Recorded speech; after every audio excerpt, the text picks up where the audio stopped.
Hello and welcome to Enchantment of Eternity's review for Ensign Ro, which is episode 3 of season 5 of Star Trek The Next Generation. This video is a part of a series of videos where I review episodes of Star Trek The Next Generation, one episode at a time. In this video, I cover the 5th season episode, Ensign Ro. So Ensign Ro is the episode where apparently a Federation colony is attacked and the Bajoran terrorists claim responsibility for that attack. So Picard is sent on a mission to negotiate with the Bajoran terrorists who are suffering from the Cardassians occupying their home world and are forced to scatter throughout the galaxy and living in different solar systems as refugees. And Picard is sent to negotiate with them, willing to provide aid in their plight against the Cardassians if they promise not to do any more terrorism against the Federation. And to that end, the Enterprise has assigned a Bajoran Starfleet officer, Ensign Ro, who has a shady background, as she was apparently responsible for 8 people dying because she disobeyed orders and was currently serving a sentence in prison. But this Admiral guy got her out so she could join the mission, which Picard and Riker were not too pleased about. Well, during the mission, Ro proves to be an asset, and they learn that the Bajoran terrorists were not, in fact, responsible for attacking the Federation, as they're not even capable of doing so. And the Admiral had sent Ensign Ro on a secret mission to provide the terrorists with aid, with weapons and ships, in order to motivate them to move to this colony. But apparently the colony was all a trap that the Admiral had set up with the Cardassians in order to get the Cardassians to destroy the Bajoran ship.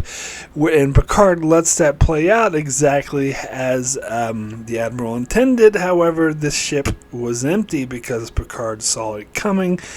And then he put it together that the Cardassians probably staged the attack on the Federation in order to dupe an idiot admiral like this guy, in order to falling into their trap so that the Federation could help the Cardassians wipe out these terrorists. Picard values Ro's help during the mission despite her antagonistic nature, and so asks her to join his ship permanently, and she agrees. So, it's a very significant episode, obviously, for several things. It sets up Deep Space Nine, basically, because it introduces the Bajorans, who will become the backdrop of Deep Space Nine. It brings the Cardassians back, turning them into from a one-off alien of the week to a reoccurring alien. So that started with this episode. And of course the Cardassians would also become very important in Deep Space Nine. And it sets up the whole scenario of the Cardassians occupying Bajor. Now, it also, of course, introduces the character of Ensign Ro, who would become a recurring character for Next Generation. Now, the first thing that should be noted is that many things in this episode were retconned later on for Deep Space Nine. For example, they call the Bajorans the Bajora in this episode, which is a term that was never used again. And also that everything about this episode really implies, if not outright states, that the Cardassians simply kicked the Bajorans off their planet and took it over, and the Bajorans were scattered throughout refugee camps in different parts of the solar system or the galaxy. But when in fact, Deep Space Nine would show that the Cardassians just occupied the Bajoran homeworld, but kept them there and used them as slave labor and prisoners, and had very harsh conditions in which they were brutally killed off at random as they worked in labor camps. So it was quite different. I think they might have referenced the refugee camps once or twice after that, but they were trying to retcon it into, there's also these refugee camps, but really is all about the Cardassians occupying the Bajorans on Bajor, which is not at all. Very clearly not at all. This episode is very clearly implying that all the Bajorans are away from the homeworld, that no Bajorans live there anymore, that Cardassians stole it, and that they're all refugees now. But, that's okay. I'm not saying that's a bad thing. Retcons can happen. They can help improve stories. Just don't deny that they are retcons. Speaking of retcons, I talked about in The Wounded, which was the Cardassians' first appearance, that the Cardassians were these dinky little peon race that posed no threat to Federation ships whatsoever. And I mentioned how that would be retconned later, where the Cardassians would be shown to be almost equal to Starfleet in terms of military might. And that was actually shown in this episode. The Cardassian ships look a lot bigger and a lot meaner, and they do imply that they could do a lot more damage compared to the Wounded. In fact, a lot of the same shots of the Cardassian ship with the Enterprise were reused, I should say, in Chain of Command, and perhaps maybe some other episodes as well. So, apparently, Rick Berman, or the original idea was to have the Romulans be the main adversary instead of the Cardassians, but Rick Berman was the one who came up with the idea that, we're kind of sick of the Romulans, we overused them, let's actually bring back the Cardassians from that episode, The Wounded, and voila, they are a reoccurring alien. And of course, this is the basis for Deep Space Nine. Deep Space Nine would be totally different if the Romulans were the main enemy and not the Cardassians. And I do think this would shape the Cardassians and give them more text, whereas with the Romulans, that would be like, kind of out of place and not really make much sense. Now, speaking of Deep Space Nine, it should be noted that, and I've read this several places, that the idea of Deep Space Nine hadn't come up with yet when this episode was made, when it was written and when it was filmed. They didn't know at this time that the next Star Trek show would center on the Bajorans, not the Bajora, that it would center on the Bajorans and the Cardassians. They didn't know this, so it's not like a situation which I described with Voyager and the Maquis, where the Maquis were specifically made up to be antagonists on Voyager. So they made up the Maquis in Deep Space Nine Next Generation and had episodes with them on purpose to set up for Voyager. They made up the concept of the Maquis as part of Voyager, and they introduced them to these other shows in order to set Voyager up. That was not the case here. They didn't know that they were setting up for the next show. When they made this episode, it was later on during the process of creating Deep Space Nine that they came up with the idea to, hey, let's use Ensign Ro's race and let's make the Cardassians the main adversary. And so that idea came later, which is pretty interesting to think about. And so I was looking into it. This episode was written here. Let me get the information. This episode was being written in July of 1991. is when the final draft of the script was written. It was filmed, and through July to August of 91, it was aired in the U.S. in October of 1991.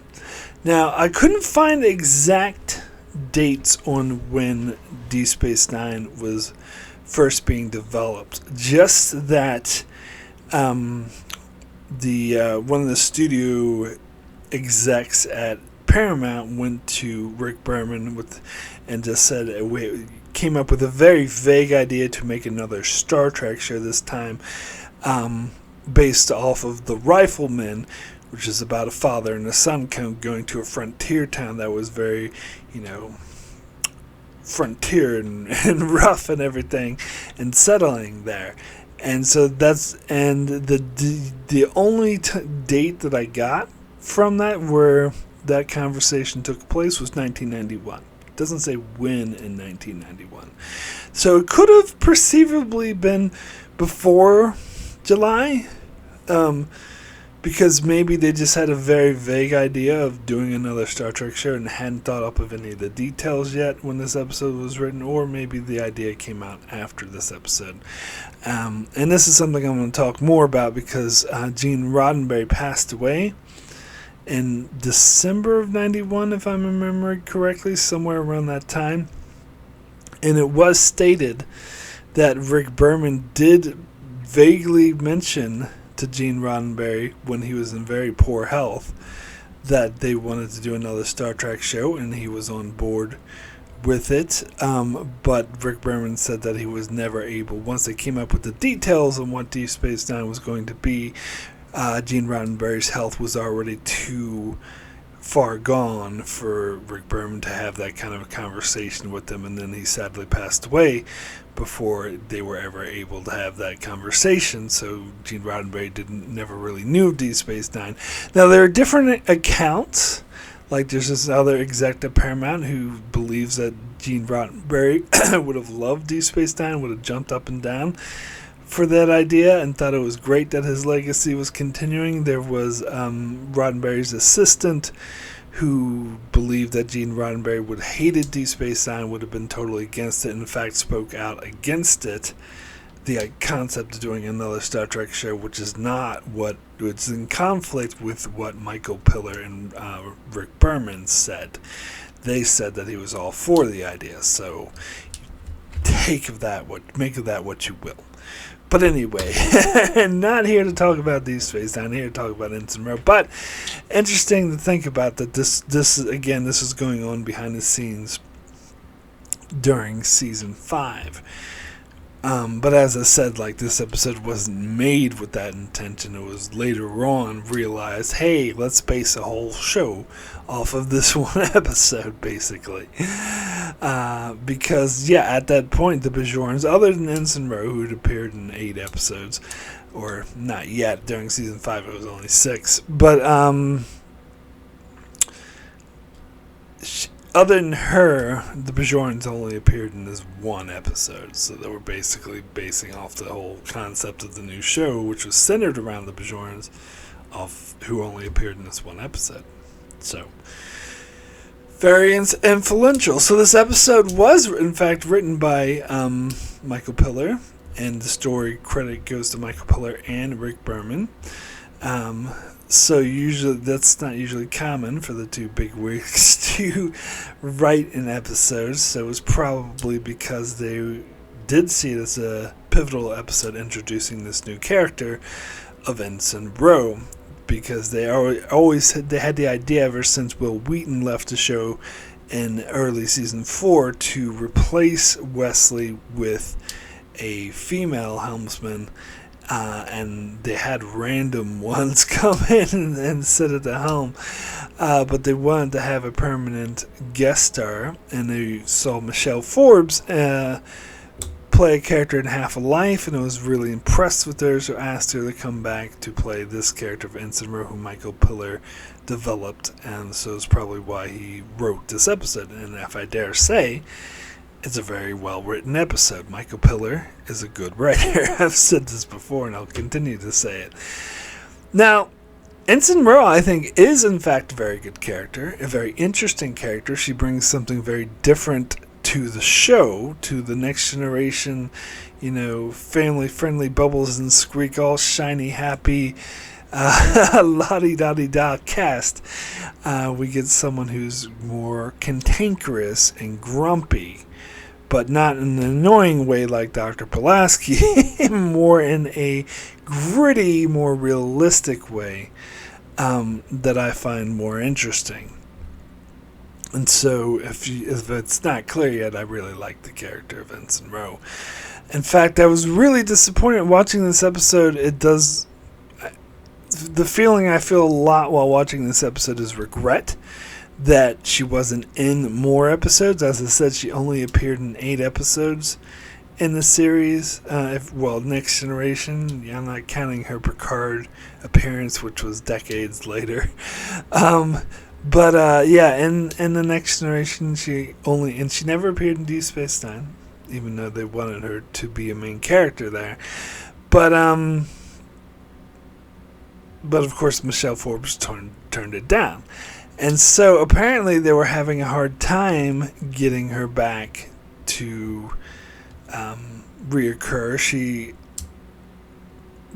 Because she didn't really want to do TV. She wanted to move on to have a movie career, which she didn't. I was looking over her credits, and most of her credits were from TV. There was a few movies that I did recognize her from: Swimming with the Sharks, Escape from L.A., California. I remember seeing California in the theaters. It was Brad Pitt before he was a star, and then David Duchovny. I think he had started X-Files, but it was right when he started X-Files, so no one heard of X-Files at the moment. But anyway, that was an interesting movie. I used to really like that movie, but it's a bit, I don't know, sappy. Not sappy, it's just purposely dark and gritty. But anyway, I thought Michelle Forbes was good in it, though. Especially acting. She played David Duchovny's girlfriend and acted alongside Brad Pitt in several scenes. It was interesting. But anyway, she didn't have much of a movie career, is my point. But yeah, so it makes me regret the fact that they actually cast Michelle Forbes as Ensign Ro. Now, Michelle Forbes is an amazing actress, and I would have been deprived of having such a great actress in Star Trek. And so that I don't regret. But what I do regret is the fact that she obviously did not want to stay in TV. And I think that they should have gotten an actor who was willing to stay on TV. I'm sure they could find, maybe not one as good as Michelle Forbes, but I'm sure they could find one who was still good.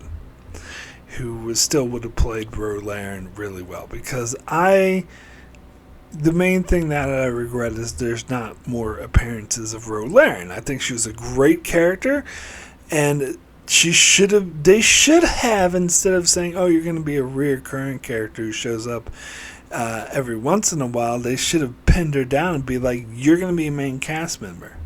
We're going to hire you as a main cast member. I mean, Will Wheaton had left the show, so there was room, there was space. They could have said, like, oh, well, Will Wheaton's gone.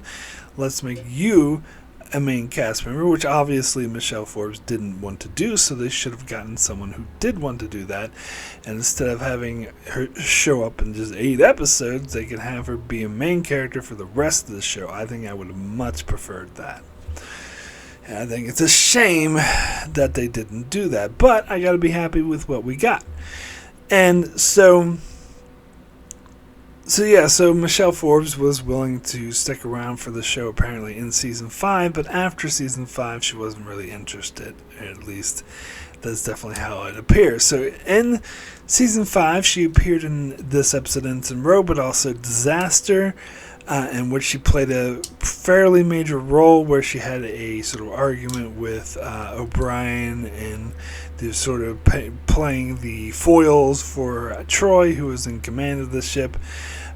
She was in Conundrum, where she also had a fairly major role, where they all lost their memories, and she ended up having a romance with Riker, because even though they hate each other in real life, but they had forgotten their memories, so it was kind of a aha thing. Power Play, I wouldn't say it was a major role, but it was a somewhat, important role, because she was working with Picard and LaForge and the others to try to rescue the hostages being held in Ten Forward. And in Cause and Effect, she was a glorified extra. And that's the only episode she appeared in as a glorified extra, where they could have just had any random ensign sitting at the helm and it would have been the exact same thing. And maybe this is what turned Michelle Forbes off, is that she didn't want to do that. And then her final appearance in season 5 is The Next Phase, which she was a main character for, along with Geordi LaForge. And I thought that was actually a really good episode, which I'll get to eventually. Season 6, she only appeared in one episode, which is Rascals, and Ensign Ro was a major character in that episode, but Michelle Forbes was only in it for one brief scene. So it was obviously a workaround, because they turned into kids, so their Ensign Ro was portrayed by a different actor for the rest of the episode, or for the majority of the episode. And they did the same thing with Whoopi Goldberg. She must have been busy making films at the time, and so they turned those two characters into kids so they could get different actors to play them, which is kind of a cheat. And so that was her only appearance in season 6, which was a very brief one, so it was obvious she didn't want to stick around. And then she wouldn't appear until the very end of the series, the penultimate episode of the whole show, Preemptive Strike, which Jerry Taylor had to really fight and argue to get her to return, because she didn't really want to return. She enticed her back by pitching this great story that was centered on her and gave her this amazing character arc. And then she finally agreed to come back for that one episode, and then they had to write a story to fit what Jerry Taylor had pitched Michelle Forbes. But again, I'll talk about that episode when I get to it. And so those are her only appearances in the show, and I really think it should have been a lot more. Now, as I said, I recognize her from a lot of shows. She was in Seinfeld. I forgot all about that. She was in my favorite episode of The Outer Limits, and I talk about how amazing her acting is in that episode. I remember she was, of course, everyone remembers her from Battlestar Galactica. She was in the Pegasus 3-parter, which is one of a fan favorite of this series that everyone loves. She was very unforgettable in that series. But apparently she was also in 24 for 13 episodes, and I saw all of 24 and I don't remember that. So she must have not been very memorable in that show. But to be fair, it had been years upon years since I've seen that show, so I don't remember much about it. And she was in Prison Break for 7 episodes, and I saw that show, and I don't remember her in it at all. Was she like a detective? I don't remember. Oh, and she was in 4 episodes of The Walking Dead. I also really don't remember that either. She was in The Walking Dead? And then she was in 1 episode of Lost, which I do remember. I saw Lost enough times to remember that. She had a very minor role in that show. And then apparently she was really well known for True Blood, which I never saw, so I wouldn't know. But the rest are, shows I've never heard of. And then there's Grey's Anatomy, which I never watched. Orphan Black, she was in 3 episodes of Orphan Black. I don't remember that. But anyway, so the point is, didn't have the illustrious film career that she wanted. So she should have just stuck and did freaking Next Generation, and she would have been better off. But whatever. Anyway, I mean, she's a really great actress, I will say that. And so I can kind of get her thinking that she could go further, but I just think, no, Star Trek just would have been much better if she would have stayed. But anywho, getting into this episode specifically, so let's talk about the Bajora. The Bajorans. I talked before about how this was an analogy for the Palestinians.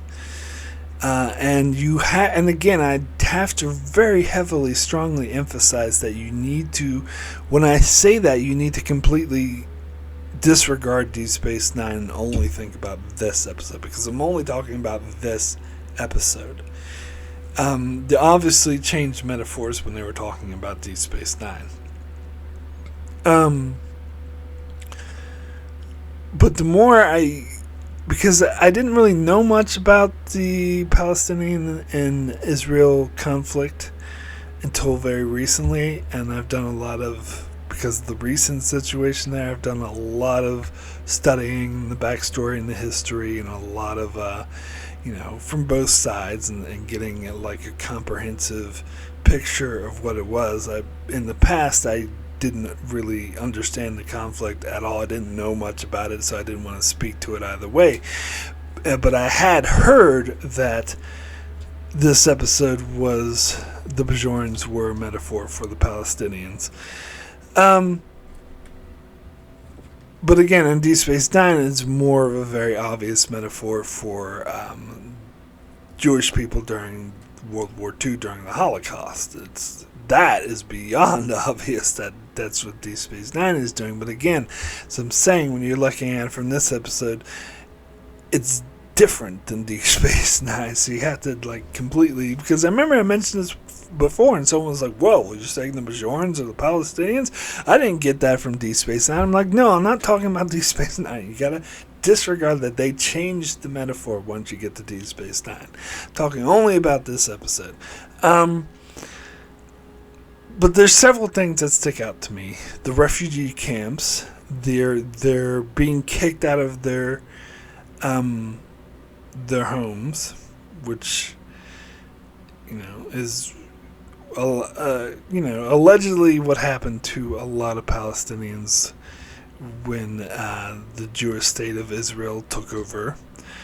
That a lot of people were kicked out of their homes and living in sort of squalor in refugee camps, and they're being terrorists. Now again, when you're looking at the terrorists, the Bajora, and in this episode, disregard what you know about the terrorists in Deep Space Nine, Bajoran terrorists, because the Bajoran terrorists in Deep Space Nine were clearly seen as a righteous resistance comparable to resistances in World War II to the Germans.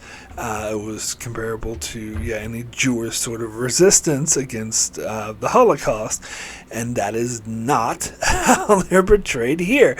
Here they're portrayed more like Palestinian terror groups. Now, I'm not that familiar with the conflict. I don't recall if Hamas was around when this episode was made. I don't believe they were. I think they came later. But still, it was obvious it was based off of those kinds of Palestinian terrorist groups, which are not good. They're terrorists and not perceived as being morally righteous. And that's how the Bajora are portrayed in this episode. As I say, forget about what you know about Deep Space Nine. They're portrayed differently here. Here they are portrayed as immoral terrorists who do awful shit, and who the Starfleet and the Federation are not on board with, who are totally against. In fact, the Admiral tries to have them killed. And it's obvious that the Orta guy is seen as very sort of immoral and doing whatever he can to kill Cardassians. Now, so the whole thing is played more morally gray than Deep Space Nine. Deep Space Nine, it's pretty the morals are less gray when it comes to Cardassians and Bajorans. Now you could argue there's episodes like The Darkness and the Light where they try to play up the morally gray aspect of Bajoran terrorist, which I think they actually do a terrible job at it, but that's a discussion I need to have when I cover that episode. But still, there are other points where they try to play up the morally gray, and they talk about, oh, Kira's a terrorist, and you have her main character being a terrorist. How awful is that? But it's different, because it's obvious they're portraying her as a resistance fighter who's fighting against a Holocaust being perpetrated against her people, which is rather different than, say, IRA terrorist or Al-Qaeda terrorists or Hamas terrorists. Like, those kind of terrorists are all seen in a very different light than, say, resistance fighters who are fighting against the Holocaust against their people. So it's obvious that even though they try to play it up as kind of morally gray in Deep Space Nine, it is less morally gray than it is in this episode. It's more sort of straightforward. You're massacring and torturing my people to death, so I'm going to resist you. Where here, it was more along the line, it was closer to a Palestinian situation where you kicked our people out of our land, so I'm going to fight you. Which is different. And a bit more, as I said, morally gray. Now, Michael Piller had even stated that the Bajorans were based off of a lot of displaced people like Native Americans, Palestinians, and they named a few others. I think the Jewish during World War II as well. So they named a lot of displaced people. And I didn't think about the Native American connection, but I can definitely see that now that I'm thinking of it. And Rick Berman outright denies that the Bajorans are a metaphor for the Palestinians, and goes along more with what Michael Piller is saying, is that they're an amalgamation of all these different peoples. And I can see that too. I can definitely see that being the case. I watched a podcast for this episode, and they were sort of laying it out, flat out, like it's a one-to-one analogy, that very clearly Bajorans are Palestinians, the Cardassians are Israel, and the Federation is the U.S. Now, I don't agree with that. I think that is not a straight out one-to-one analogy. For one thing, the U.S. and Israel are very close allies, with the U.S. sending Israel tons of weapons and money, whereas the Federation, the Cardassians, are adversaries who are just in a very tenuous peace, trying to keep that tenuous peace. So that is very different from the relationship that the U.S. has with Israel. And, of course, there's a lot of other differences between Israel and the Cardassians, which I wouldn't call, I wouldn't call a Cardassian. It's funny, and I know some people would find this ironic, that comparing Cardassians to Israel, when Deep Space Nine, the Cardassians are very easily Nazi Germany. And so that's a bit of an irony that they go from that to that, but whatever. But anyway, again, when I'm talking about these analogies, totally disregard Deep Space Nine. I can't emphasize that enough. But anyway, so I don't see it as that one-to-one analogy. I think it is closer to what Michael Piller was saying, where they're just a amalgamation of a lot of displaced people throughout history, and that they sort of create kind of a new and different dynamic, inputting it into this fictional Star Trek world. But I do find this very fascinating, and I love sort of the episode, and these are the episodes that I sort of latched onto when I was first watching Star Trek, the ones that do a lot of world building and build these complex political situations, because you have another argument against the Prime Directive, in this episode because, and I've heard some reviewers argue against it, saying they totally disagreed with why the Federation didn't interfere with the Cardassians occupying the Bajoran homeworld. Now, let's be fair and deal only with this episode and disregard Deep Space Nine because it hadn't been written yet. In this episode, there wasn't a Holocaust like it was in Deep Space Nine. It was kick the people off the planet and take over the planet, which is still not good, but it's different. And in that situation, the Federation chose to do nothing.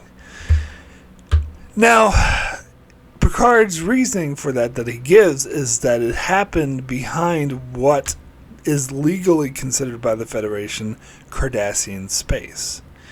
So in other words, the Cardassian legally took over the space that Bajor was in, and so they claimed that planet, and the Federation didn't want to interfere with the internal politics of Cardassians, and I've heard some people argue against that, saying, well, that's a shit excuse. They should have done the right thing and protected the Bajoran people, especially since they asked for help.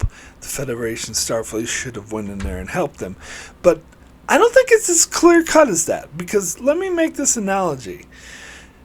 If you recall the episode The Mind's Eye, there was this planet Krios that the Klingons were occupying, and there was different aliens that lived there, Kriosians, but the Klingons had presumably conquered that world a long time ago and were occupying this, and there were rebels there trying to get their freedom and independence, and the governor there was accusing the Starfleet of backing the rebels in order to have the Klingons get rid of that planet because it's too close to the Federation borders. But Picard was insistent. He thought the whole idea that Starfleet would interfere in his internal politics was ridiculous, and Picard was incensed that they would even suggest such a thing. And as it turns out, Picard was 100% correct. It was the Romulans faking Starfleet interference because they were actively trying to disrupt the treaty between the Starfleet and the Klingon Empire. And that is relevant because that's kind of a similar situation if you think about it. As Bajor is in this episode, again, just this episode, I gotta keep emphasizing this, not Deep Space Nine. They retconned it to something different later on, and I'll deal with that when I get to Deep Space Nine. But just dealing with this episode, in this situation, there was a planet in the Cardassian border that the Cardassians had taken over and had expelled the Bajorans from that planet. And so in this case, there's a planet within the Klingon borders that Klingons were oppressing, and the native people wanted to get there. Now, you can make the same argument you made for the Bajorans. Why doesn't Starfleet help these Kriosians? Well, because then that would destroy their treaty with the Klingon Empire, because even though they may not like it, or they may agree with the Kriosians, it's not their place to interfere in the Klingons' internal politics, because that could destabilize the entire region and the political landscape. In fact, and so the same thing is said about Cardassian space. So I don't know. They're not very clear on when this Bajoran thing happened. I know Deep Space Nine said it was 50 years, but again, that's a different thing. But okay, if we take that timeline, even though it wasn't established in this episode, that it had been 50 years since Cardassians occupied Bajor, then that would mean it happened when relations with the Starfleet and the Cardassian, or Federation and the Cardassian Empire, were not good. In fact, there was a hot war, presumably during most of this time that this occupation was talking about. So you might be like, oh, well, that's more reason why Starfleet should just not respect Cardassian's border and just go in and save the Bajorans. But if you take this episode's timeline of Cardassian strength and disregard the wounded, because that's already been retconned. And again, dealing with just this episode, and the Cardassians are very formidable militarily and can do a lot of damage to Starfleet and the Federation. Starfleet's not going to risk of furthering the conflict and upsetting them and pissing them off by all legal accounts invading their space in order to kick them off of one of the planets that they claimed. That is an act of war, and I get the idea that the war between Cardassians and Starfleet was more of a defensive war of the Cardassians trying to invade Federation territory and Starfleet kicking them out, and that they were trying to make peace. And especially at the time we're at now, when Starfleet or the Federation is desperately wanting to make peace with Cardassia, they're not going to invade their space to kick them off of Bajor. That is destroying their peace treaty. In fact, they are going to try to use diplomatic means to try to kick them off Bajor, and is arguably, now this is more of headcanon because I don't think it's ever specifically stated, but this is arguably exactly what happened in the setup for Deep Space Nine, that with the Federation's pressure, that the Cardassians were politically motivated to abandon Bajor and free it.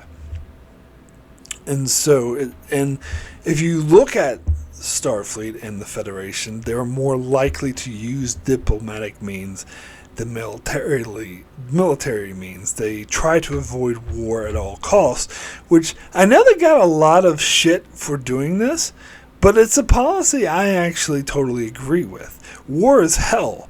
War is good for no one, and it should be something avoided at all costs.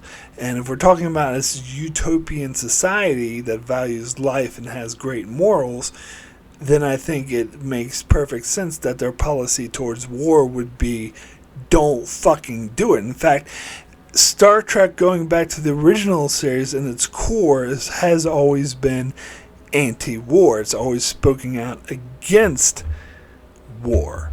Now, when push comes to shove, and Starfleet's or the Federation's existence is threatened, yeah, they'll go to war to defend themselves, which is seen with the Borg attacking, and of course the Dominion War. They don't just lay over and let people invade their space.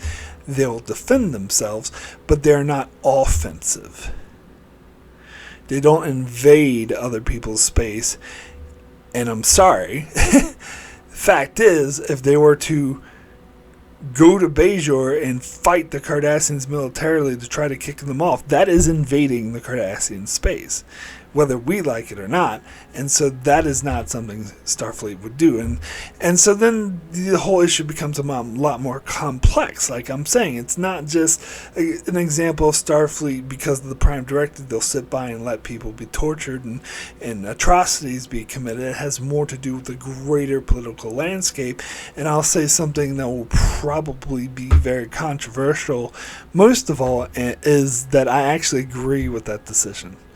Because as I just said, being anti-war and trying to prevent war at all costs, I think is the right move. And it's the believable move for a utopian society that values life and that tries to be moral. But it leads to gray areas like this, because then is it the right move to allow... Now, let's move into the Deep Space Nine territory, because I've been dealing with it with just this episode, but let's assume that the occupation of Bajor has taken place, like, has Deep Space Nine established, and all the Bajorans are being Holocaust, and there's a Holocaust going on, a massacre, and labor camps and all that. That does make the situation a little bit different, but unfortunately...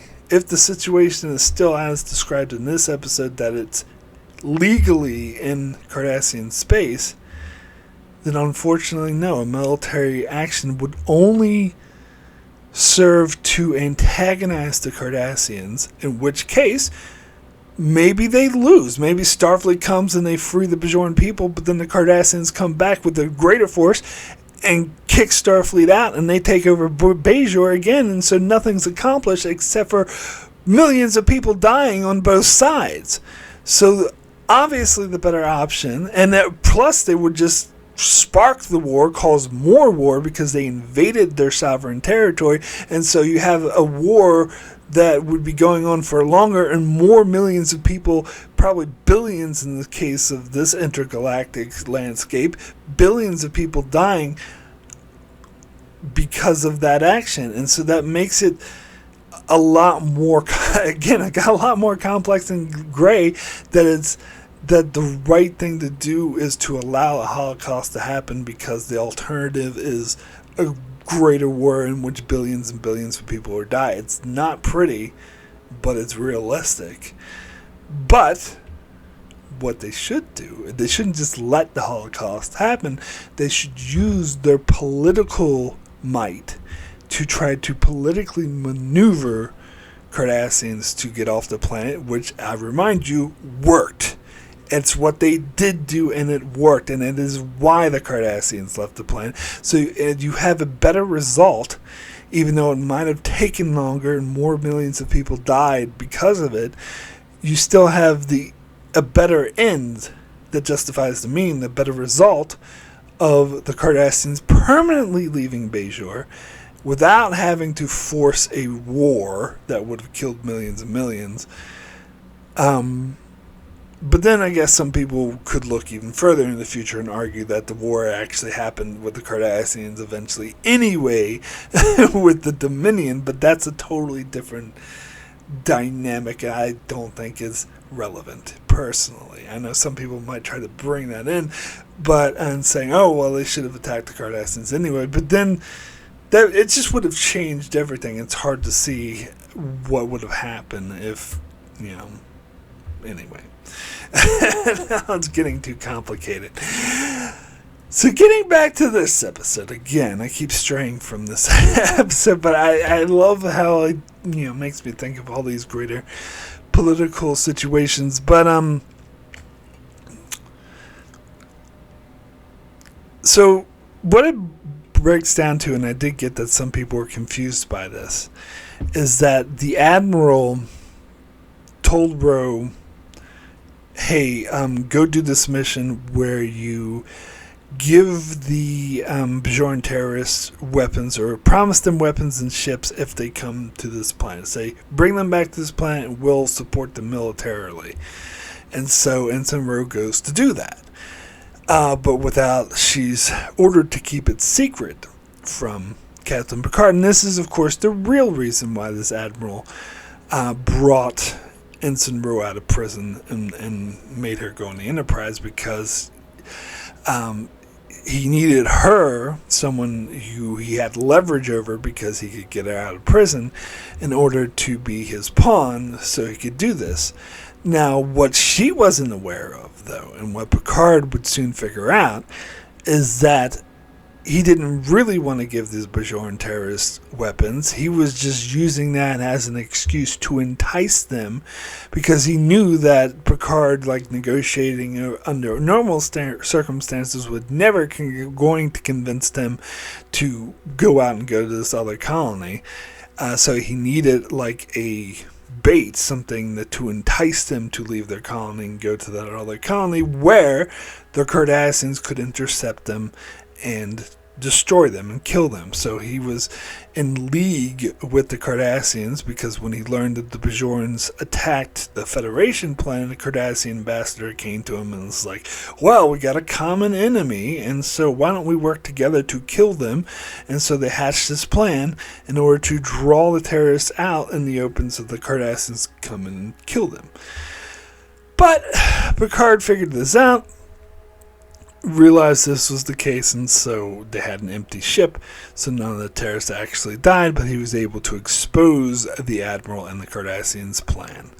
And then, of course, found out that the Cardassians were actually playing the Admiral because the Bajorans never attacked the Federation in the first place. The Cardassians attacked the Federations, making it look like the Bajorans in order to manipulate the Federation into helping them do the dirty work for them and killing these terrorists that they've been trying to kill. Now, the problem I have, there is a plot hole with this, is the reason that is given as to why the Bajorans are incapable of attacking the Federation outposts is that they have no warp drive. They all have sublight ships. And I think this is also established in Deep Space Nine. But here's the difference. In Next Generation, as I said, in this episode is very clearly established the Bajorans lived in, refugee camps and scattering of worlds. So, how did they get there, first of all, if they don't have warp drive? And secondly, how the fuck are these terrorists attacking the Cardassians if they don't have warp drive? Now, again, Deep Space Nine is different because in Deep Space Nine, the Bajorans are on their home planet, and the Cardassians are also there, so the terrorists are fighting the Cardassians that are on their planet that they're on because they're sharing the same world, so that's different.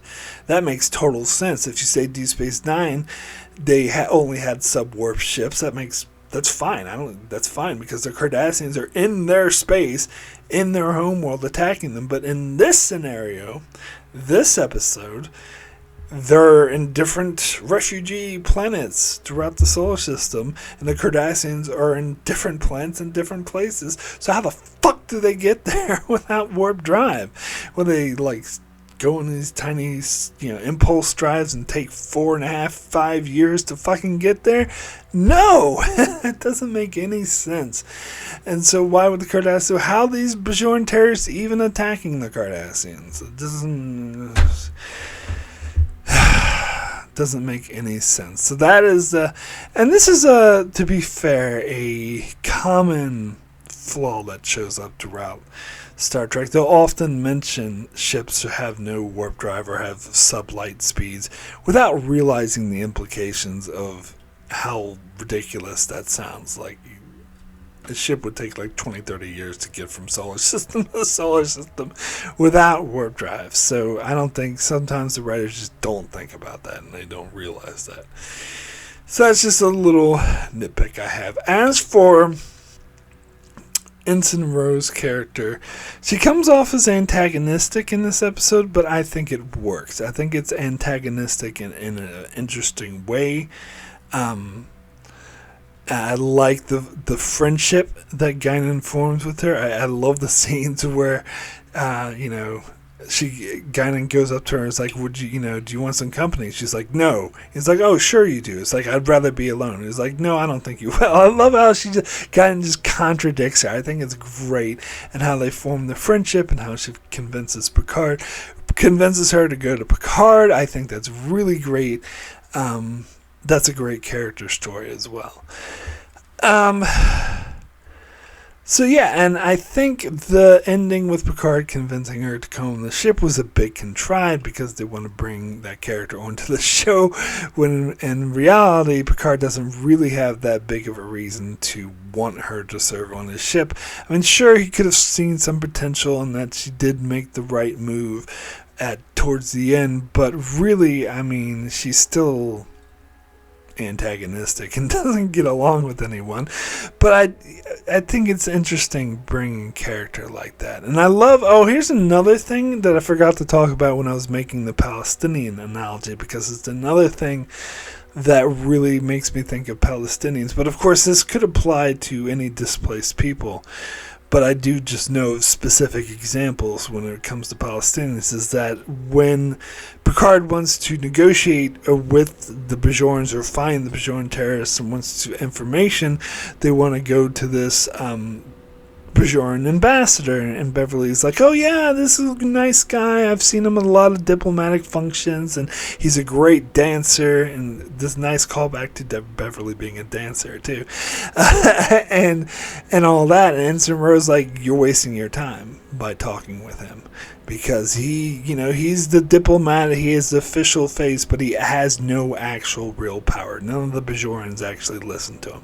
And I've actually been finding that to be true of a lot of the Palestinian officials who are in exile and living in different countries, and they represent Palestine and go to all of the diplomatic functions and meet with the ambassadors and everything, but in actuality, most of the Palestinians do not give a shit about them and would never listen to them. So any agreements they make with any foreign powers are essentially meaningless, because the Palestinians would never listen to that. And so that's what it made me think of that, of that kind of dynamic. So I love that scene, and I love how Ro was like, if you want to actually get somewhere and get some actual information, you need to go to this guy. And that guy was the guy she told him to go to was like a dick, and it was like being very resistant. It's like, you're innocent bystanders. I don't want to help you because you sat by and did nothing while we suffered, which is fair enough. So again, it's a complex situation, because you can look at it from my perspective or from the Federation's perspective of, if we invade this superpower, invade their sovereign territory, and attack them militarily, it's going to have like lasting consequences of billions of people dying, and a war that's like unstoppable that we could just prevent. But from the Bajorans' perspective, they're not going to give a shit about that. They're just going to see that we're suffering this terrible Holocaust and being tortured to death and kicked off our planet, and this other superpower could help us, and they're just sitting by and doing nothing. So fuck them.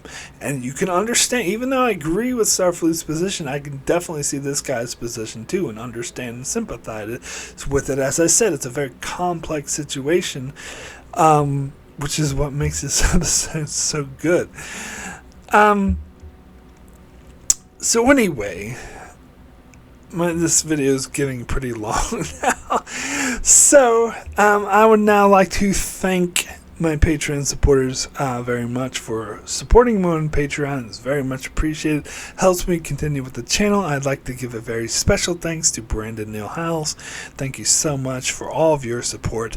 But I'd also like to give a shout out to Antarius, Greg Marley, Francisco Chuck Hooks, Kyrie091, Anthony D. Benedictus, Ricky Manigester, Joel Lavals, Alessandro Michelaccio, Norman Buchwald, Stephen Kennedy, Brenton Berg, and Allison Fordyce. Thank you all so very, very much for your support. So we have a few Patreon comments on this episode. First comment is from Ricky, who says, the introduction of a very unique and great character, in my opinion. I was really into this episode, as it does what Star Trek does best, which is world building and fleshing out the aliens in their home worlds. We get a follow-up to the Cardassians, and this is the first episode in which it talks about the Bajoran occupation. I must admit that every time they say the Bajorans' names are very weird, as this is totally different pronunciations than we know, but that's fine. Also, what I really like is that this will lead to the creation of Deep Space Nine, which by far is the best Trek series and one of the best shows of all time, period. Although not much happens in this episode, and by no means one of the best of TNG, to me is definitely one of the better Season 5 episodes, as most of Season 5 is very boring to me, and it's my least favorite season besides Seasons 1 and 2, of course. But like I said, good episodes. Always love Ensign Ro. My complaint is that I wished she appeared way more often than she did. I definitely preferred the way more, but definitely preferred her way more than Barclay. Totally agree there. My rating is 7 out of 10. So, This is something I'm going to talk about more as I get into Season 5 later on, but I totally agree with Ricky here that Season 5 is mostly boring and is my least favorite season outside of Seasons 1 and 2, of course. Of course, Season 1 and 2 are the worst seasons. But out of the 5 good seasons, and this is a good season, I will count this as the 5 good seasons of Next Gen. This is my least favorite, which probably is a controversial statement because I've seen a lot of people say that this was their favorite season or one of their favorite seasons or one of the best seasons of watching podcasts, or like, oh, just wait till we get to Season 5. It's one of the best seasons. I don't agree. Most people think that Season 7 is the least favorite season out of the 5 good seasons, but I totally disagree with that. I think Season 7 is actually really, really good. It's underrated. It's a lot better than people give it credit for. But I'll get into this more when I start getting into the boring episodes, which is kind of middle of the season, because the beginning of the season is pretty strong, but then we get towards the middle and towards the end is when it really starts to fall apart. But anyway, and yes, of course I agree, Ensign Ro was amazing and should have been in more episodes. So, next comment is from Stephen Kennedy, who says, this is the 3rd episode that TNG did to promote Deep Space Nine. This time it's the Bajorans. Like the Cardassians, they didn't change that much, not like the Trill. Well, let me pause here, because they did change a lot, as I said. They're not called the Bajora, but you are correct that they didn't change them as much as the Trill, because the Trill, which I talked about when I covered the host, is essentially not even the same race. The Bajorans are at least the same race. The Trill, they might as well just call them something different, because they were a totally different race by that stage. But anyway, yet another evil admiral. Did these people come off a conveyor belt? Did all these admirals attend the same school as Gul Dukat? I will not mention or talk about a certain character until the episode Preemptive Strike. It's beyond me while people love this 2-time traitor. Deanna Troy's superpower worked for only 50% in this episode. Maybe she needs to recharge her superpowers once a day. Why did Troy not sense that a certain somebody was in contact with Admiral Kennelly? Guinan tells Picard she is my friend, and what does he do with this information? Let me guess what happens next. He trusts her 100%. Picard, you're not that naive. Oh yes, he is. So my rating is 6. At least Riker kept his eye on her, and yes, he did that in one episode, if you know what I mean. Wink, wink, out of 10. Personally, I think Picard was right to trust Guinan 100%. I don't see anything wrong with that. Guinan's awesome. She knows what she's doing. In fact, Guinan was correct by getting him to trust Ro. In fact, that's how they were able to expose this evil admiral you're talking about. So I gotta completely disagree with you there.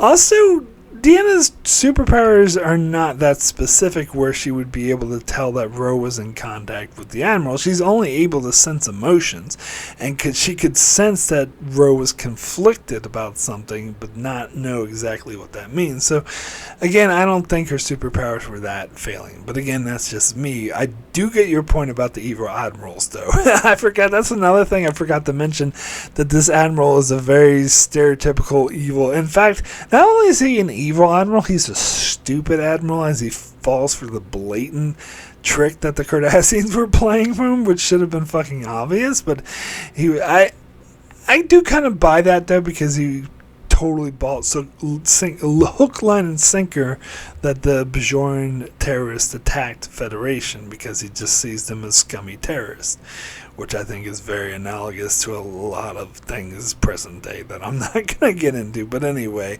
so I do buy it, but he is still a stupid, evil admiral.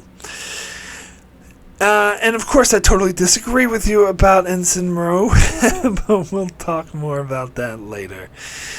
Anyway, next comment is from Antarius, who says, the Bajora. So many different pronunciations of this name. And the episode Ensign Ro is such a great character. Her scenes with Guinan were amazing. The barbershop on the Enterprise was an excellent idea. This is one of the basic services we usually never see on a starship. Maybe someday we'll see a bathroom, or at least a door with the bathroom sign. I think it is unrealistic how the Cardassian virus only has so mild consequences to a human who has never had contact with this pathogen. Looking back into history, if you see what happened in the Americas after European diseases were widespread, or in more recent COVID, there should be terrible pandemics in the Federation because of the contact with so many different species, especially if the medical department is as incompetent as it is portrayed in the first season because of its good plot and introduction of the Bajorans and Ro into the franchise. I give this episode a 10 out of 10. Wow, very high praise for this episode indeed. Yeah, the barbershop, I forgot to talk about Mott, who makes his debut here, and he will be mentioned many, many times before. Now, I had said in the previous video that he only appeared in this episode, that Ensign Ro was the only episode that he appeared in. I was corrected in the comments by Norman Buckwald, who pointed out that he appeared in other episodes, including Schisms, but I looked into it, and Schisms was, in fact, the only other episode that he appeared in. So, in fact, he was only in 2 episodes of Next Gen, this episode in Schisms, but he was talked about and mentioned a lot more, such as Picard assuming his identity in the episode Die Hard episode of Starship Mine in season 6. As for the Cardassian pathogen, or the virus, should have been like a pandemic. Here's the thing, I don't agree, because this is the 24th century. And the medical technology has advanced a lot, to the point where the common cold doesn't even exist. So I think the only kind of colds and viruses that exist would be from other aliens, because they've had conquered all the ones from Earth, and they probably their medical technology is so advanced, especially when dealing with aliens that they are familiar with, which they have already had contact with the Cardassians before. They would be able to fight off these diseases so they wouldn't become terrible pandemics, but they would still act like colds. So I completely buy it, but for me, I buy stuff that future technology. I always think future technology, not always, but a lot of times, is actually a really good excuse. Anyway, next comment is from Norman Buckwald, who says, Ro is probably my favorite reoccurring character in TNG. Yes, more than Barclay, O'Brien, and yes, even Q. Part of it is the strong writing in this episode, and the rest is Michelle Forbes. Great actress. By now, I had become an avid Trek fan and tried not to miss an episode each week, and often, by default, had my VCR set up just in case I did miss it. After episodes like The Wounded and The Nth Degree, I already expected possible one-time recurring characters centered episodes, and was delighted when I learned that she was going to become a regular crew member. The introduction to the Bajoran pronounced differently, of course, was, well, they do say Bajoran sometime in this episode, but they also say Bajora. But anyway, was in light of refugees, thanks to Cardassians, and the introduction to the Bajoran-Cardassian conflict was definitely intriguing and new and fresh. The idea of someone acting contrary was also intriguing, and the one thing I sort of was hoping when I saw the first 2 episodes of Discovery was that maybe Michael Burnham was going to be like Ro. In fact, I almost would have loved some type of Ro-centered series. The Admiral in this episode was probably finally a doofus with a cold and hardly memorable compared to Nechayev. I loved how Picard handled him and had him speak through the view screen on the bridge instead of the ready room for the ruse against the Cardassians. Well played, Picard. I also liked how Guinan was used as the character to reach out to Ro as well. I got to like Guinan much more from this episode, so as you can see, a lot of praise for the political intrigue episode and introduction, perhaps the first authentic anti-hero in Trek, Ro Laren. 10, here's hoping she survived her self-imposed shuttlecraft crash out of 10. Yes, I want her to survive. I remember my sisters saying, oh, it would be dumb if she survived. But I was like, I don't care if it's dumb. I want her to be alive. Anyway, I don't know if we'll get more of that timeline, though, continued in modern Trek. But if you don't know what I'm talking about, then good. Then it's spoilers for you. But anyway,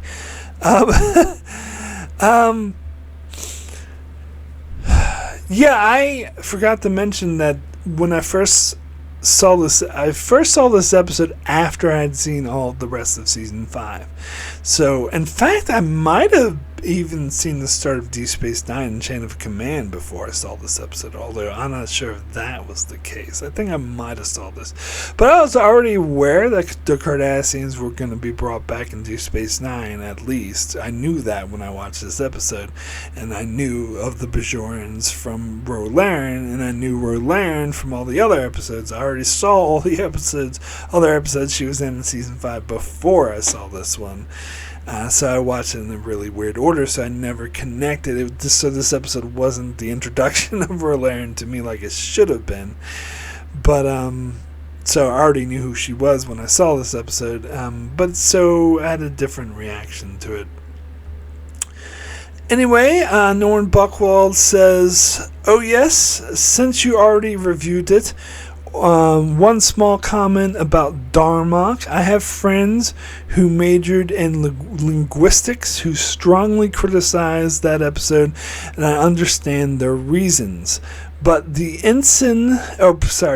English major in me cannot help but love this episode.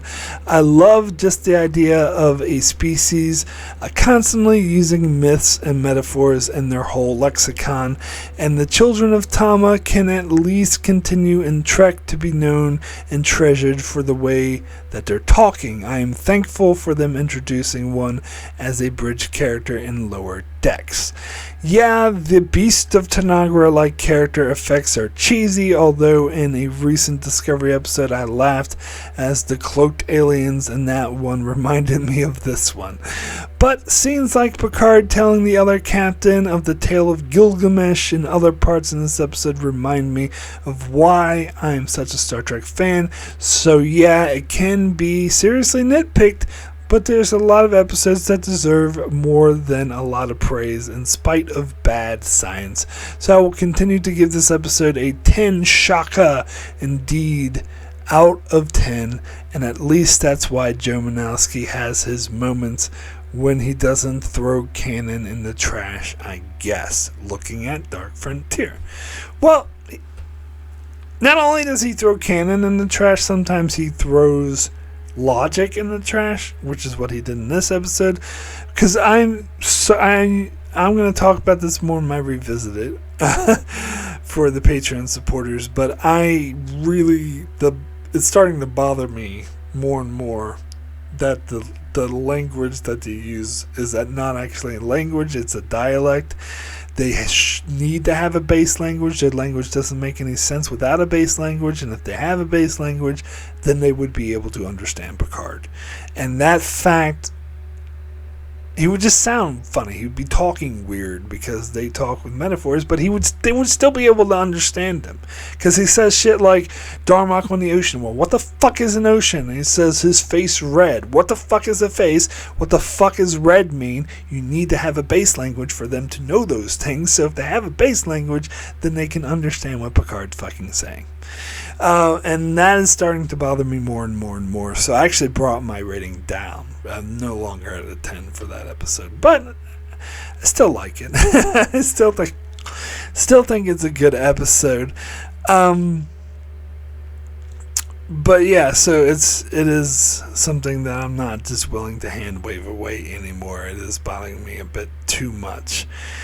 But the Gilgamesh thing, every time I hear the term Gilgamesh or someone outside of Star Trek or someone actually talks about Gilgamesh, thing that always comes to my mind is Gilgamesh. Which, the way Dathan says in this episode when Picard's telling the story. Anyway, so we got another comment from Stephen Kennedy who says, the Prime Directive is bullshit, so the Federation will not help the Bajorans, however Bajorans can join Starfleet. So by using the backdoor approach, the Federation are involved as members of Starfleet are Bajorans. I don't necessarily follow that logic because there are some Bajorans in Starfleet. Bajor is still not a member of the Federation, and thus they're still not a part of the Federation. I already talked about the political implications of invading Cardassian sovereign territory, so won't bring that up again. Anyway, final comment is from Brandon Neilhouse, who says, it's good to meet Ro Laren, a female character with a personality not like Troy, usually indecisive, often victimized or bitchy, or Crusher, Dr. Mom. We owe a big debt of gratitude to this character for being the inspiration for Deep Space Nine. So it's okay for Worf to wear his warrior's sash, but not for Ro to wear her earring. I often get the feeling that the Enterprise crew deem themselves morally higher than people like Ro, people not part of the Federation. If Troy is an empath, why can't she sense Ro wants to be alone? Well, that's a good point. I find Guinan's insistent on talking with Ro pushy and out of character. I disagree. I think it's in character for Guinan. Anyone can see that the Admiral is being deceived by the Cardassians, and that's disappointing to me. I'm sorry, Ro only appears in 8 episodes of TNG. I'd rather not discuss her appearance in Season 3 of Picard. 7 scared resistant leaders out of 10. I actually like her appearances in Picard. That was one of the only... Actually, it was the thing I liked the most about Picard Season 3, because I'm not as big in that season as some people are. I was a very mixed bag, and in fact, the more I think about it, the more I don't like that season. I've gone down to like a 4 at least for that season, but Ro was my favorite episode. That was my favorite aspect. That was definitely by far my favorite part of the season. But as far as why Riker wouldn't let Ro wear her earring, where Worf can wear his sash, I heard an explanation for this, and this does make sense. That there is a uniform code, but usually they're a bit lenient with the code for people who have been proven to, proven their worth, like Worf. And Troy can wear whatever the fuck she wants, apparently, until Jellicoe comes along. And it's because they're a bit lenient with the code. And so, in other words, Riker's purposely being a dick to Ro because he doesn't want her on his ship. And so that's why he's doing that. He is, where most people he'd be lenient to, he's not at all lenient to her because he doesn't want her there. Which is a dick move, I agree, but I think that is his reasoning. Anyway, thank you so much, patrons, for your comments. So my rating for Ensign Ro out of 10 is going to be an 8. Extremely good, which is a higher rating than I've given this episode in the past. In fact, I used to not really like this episode all that much and just think it's okay, but talking about it now and all the political ins and outs and everything, it makes it very fascinating. And I love the character of Ensign Ro, and as I said, I love her interactions with Guinan, and I love the Picard and her working together to solve the situation, but I do think that the plot didn't unfold in a very fascinating way. There was a lot of other good scenes, like the whole thing with Keith Valor being a dick and Ro convincing him that the dancing ambassador was not a good option to talk to. Like, those are all nice touches. It's a really well-written episode. But the overall plot is not very smooth, and the, twists and turns are not all that great. but it's still great character piece, which is what Michael Piller excels at. So I'll give it an 8 out of 10. So that is it for my review of Ensign Ro. So coming up next on my channel, let's see if I can find my schedule here. So coming up on Monday will be my review for Silicon Avatar. Wednesday will be my review for Disaster. Thursday will be my review for Season 5 of Star Trek Discovery, the season as a whole. And Saturday I'll be over on Patreon to do a revisited, this time revisiting my review for The Game. So that's what's coming up on my channel. Be sure to keep up, to check it out so you can keep up with all of that as I do more Star Trek reviews and more reviews on other shows as well. So be sure to subscribe so you can keep up with all of that. And thanks a lot for watching.